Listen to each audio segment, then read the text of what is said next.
क्या 2026 में 26 जनवरी को प्रॉफेट भूपेंद्र सिंह जेल से आएंगे या नहीं आएंगे? मेरे प्रिय सभी को जय मसीह की। शैतान नहीं चाहता है कि आप इस वीडियो को पूरा देखें और समझें। हालेलुया। मैं आपको बताना चाहता हूं कि वचन क्या कहता है और कैसे क्या होने वाला है। हालेलुया। जैसे कि आप जानते हो, आपने सोशल मीडिया के ऊपर एक वीडियो वायरल हुई है जिसका नाम है पास्टर सपना जी ने बोला है कि वो वीडियो के ऊपर बहुत सारे व्यूज़ और लोग वायरल वीडियो है। उन्होंने बोला 2026 में वो आ रहे हैं और ये गारंटी के साथ उन्होंने बोला है। मेरे प्रियजनों, आपको मैं सच्चाई बताने जा रहा हूँ कि सच्चाई आजकल क्या है। सच्चाई क्या है? क्या प्रॉफेट भूपेंद्र सिंह 2026 में आ रहे हैं या नहीं आ रहे हैं? ये सारी बातें मैं बताता हूँ। ध्यान से वचनों को सुने और जानें कि वचन क्या कहता है हमारी ज़िंदगी में, वचन कैसे काम करता है। हालेलुया। जैसे कि आप जानते हो कि जिस प्रकार हम बाइबल को पढ़ते हैं, बाइबल में क्या लिखा है? पौलुस और फिलास जो बाइबल के अंदर थे, जो जेल में थे, उनकी बात कर रहा हूँ। तो वो क्या कर रहे थे? एक दिन आराधना कर रहे थे जेल में ही। उन्होंने सोचा हम आराधना करेंगे किसकी? परमेश्वर की, यीशु मसीह की। तो वे संकट के दिन में थे, उनका कोई सुनने वाला नहीं था, लेकिन उन्होंने को ये पता था कि हमारा जो परमेश्वर, जीवित परमेश्वर, वो सुनता है। हालेलुया। और यही बात मैं आपको बताना चाहता हूँ कि परमेश्वर बंदी गृह में, मछली के पेट में से कहीं भी वो सुनता है हमेशा। क्योंकि आप जानते हो, जैसे उन्होंने आराधना करी तो आराधना से एक बात ध्यान रखना, बंधन टूटते हैं। आराधना से बंधन टूटते हैं और आराधना करने से बड़े बड़े विपत्ति भी हट जाती हैं। हालेलुया। और यही बात मैं आपको समझाना चाहता हूँ। जिस प्रकार बाइबल में लिखा है, इन्होंने आराधना करी और क्या बंधन टूटे। तो आइए मैं आपको आप वचन से बात करता हूँ कि आप प्रॉफेट भूपेंद्र सिंह 26 जनवरी को आएंगे या नहीं आएंगे, क्योंकि ये सूचना चल रही है काफ़ी आपका, और बहुत सारे लोग बोल रहे हैं कि हाँ आएंगे, चर्च में आओ, चर्च में आओ। तो मैं आपको सच्चाई बताने जा रहा हूँ। चर्च में बेशक आप जाओ, अच्छी बात है, खुदावंद के भवन में जाओ, घर में जाओ, खुदावंद की प्रार्थना घर में जाओ। ये तो हमें तो अच्छा लगेगा, हम खुद कहते हैं आप आओ, परमेश्वर के सुसमाचार समझो। लेकिन आपको बताना चाहता हूँ कि बाइबल क्या कहती है। जब हम वचन को पढ़ते तो लिखा है यशायाह 61 की एक आयत को, तो क्या लिखा है? लिखा है, प्रभु का आत्मा मुझ पर है, क्योंकि यहोवा ने मुझे कंगालों को सुसमाचार सुनाने के लिए मेरा अभिषेक किया। यहाँ पर कंगालों को बता रहा है। जो कंगाल है, काय के, धन के, मन के, शरीर के, तन के, हर चारों कंगाल हैं, माने आत्मा से गिर गए हैं। यही परमेश्वर समझना चाहता है। प्रभु का आत्मा किस पर है? अपने दासों पर, अपने लोगों पर, अपने अभिषेक जगह पर, जहाँ परमेश्वर का आत्मा रहता है, वहाँ वेदी। हालेलुया। क्योंकि उसने कहा मैं सुसमाचार सुनाने के लिए क्यों भेजा अभिषेक, क्यों किया अभिषेक सुसमाचार सुनाने के लिए। अगर कोई पास्टर, कोई प्रॉफिट आपका अभिषेक करता है, किस लिए? क्या आपको बढ़ने के लिए?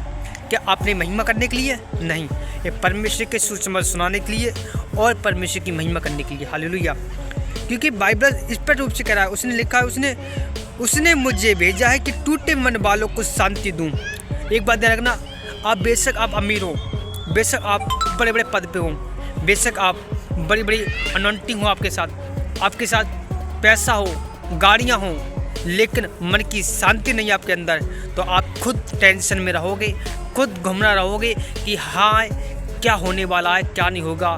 सब कुछ करने के बाद भी हम शांति नहीं पा रहे हैं। लेकिन यहाँ पर कह रहा है वचन कि वो क्या कहता है? शांति देता है, टूटे मन वालों को शांति देता है। हालेलुया। और लिखा है, और बंदियों को स्वतंत्र करता है, बंदियों को स्वतंत्र का प्रचार करता है। हालेलुया।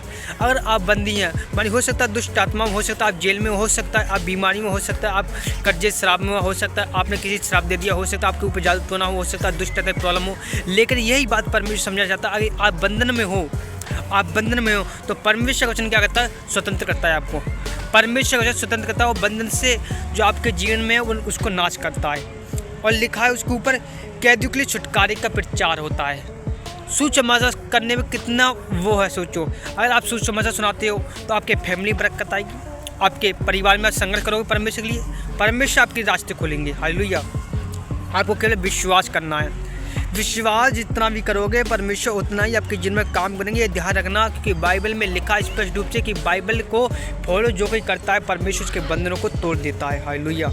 और यही बात आपको समझना है कि बाइबल हमें जो सिखाती है वो निरंतर आनंद सिखाती है। हालेलुया। हमें शांति देना सिखाती है। जिस प्रकार बाइबल भाई संहिता में पढ़ते तो लिखा है 146 उसके 7 आयत को पढ़े तो लिखा है वह पीड़ितों को न्याय देता है।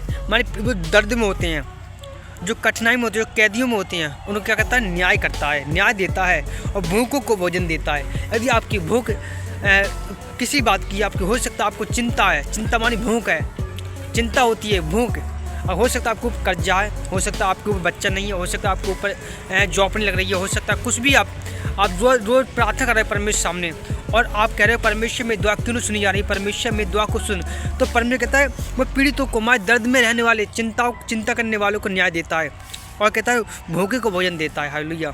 आपकी भोजन है, कोई भी लालसा है आपकी मन में, परमेश्वर सामने जाते हो, रोज़ कहते हो परमेश्वर मेरा जीवन क्यों नहीं बदल रहा है, परमेश्वर मेरी लाइफ क्यों नहीं बदल रही है, तो परमेश्वर कहता है वो न्याय देता है। साफ साफ उसका वचन झूठा नहीं है। लिखा है और यहोवा बंदियों को छुड़ाता है।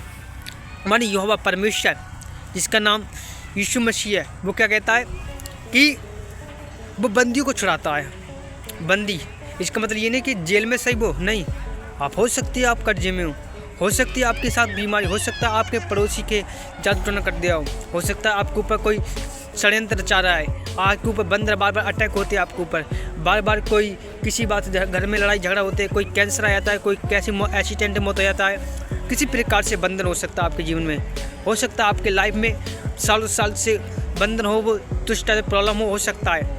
लेकिन यही बात परमेश्वर समझना चाहते हैं कि वो परमेश्वर बंदियों को छुड़ाता है। कौन परमेश्वर? यहोवा परमेश्वर जिसका नाम यीशु नासरी, जिसने हमारे लहू को, अपने लहू से हमें शुद्ध किया, हमें पाक किया, हमें बंदरों से आज़ाद किया, हमें अपने पाप से अपने लहू से खरीद दिया, हमारा जिस्म परमेश्वर की ओर से। यही बात परमेश्वर समझना चाहता है कि आप समझो कि परमेश्वर ने आपके लिए बड़े बड़े काम किए। हालेलुया। हम जब पढ़ते हैं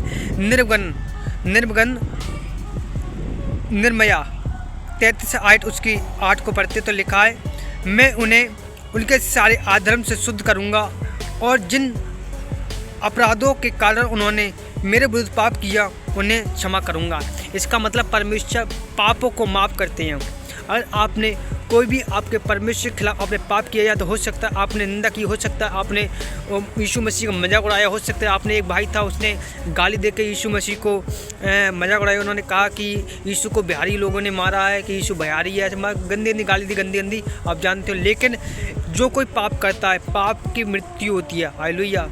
पाप का हमेशा नाश होता है, तो इसलिए परमेश्वर पाप को नाश करने के लिए यीशु मसीह ने अपना बलिदान दिया ताकि वह पाप नाश हो सके। लेकिन आज भी लोग अपने करते हैं, लेकिन यही बात परमेश्वर कहना चाहता है कि आप समझो कि बाइबल आपसे क्या कहती है। परमेश्वर आपको आशीष दे। मेरा यही मैसेज है, आप हमेशा परमेश्वर में बढ़ते जाओ, परमेश्वर में आगे बढ़ते जाओ, खुदाबंद परमेश्वर आपको आशीष दे। यही बात कहना चाहता हूँ कि प्रॉफेट बरिंदर सिंह आएंगे या नहीं आएंगे ये तो परमेश्वर की योजना के अनुसार ही होगा।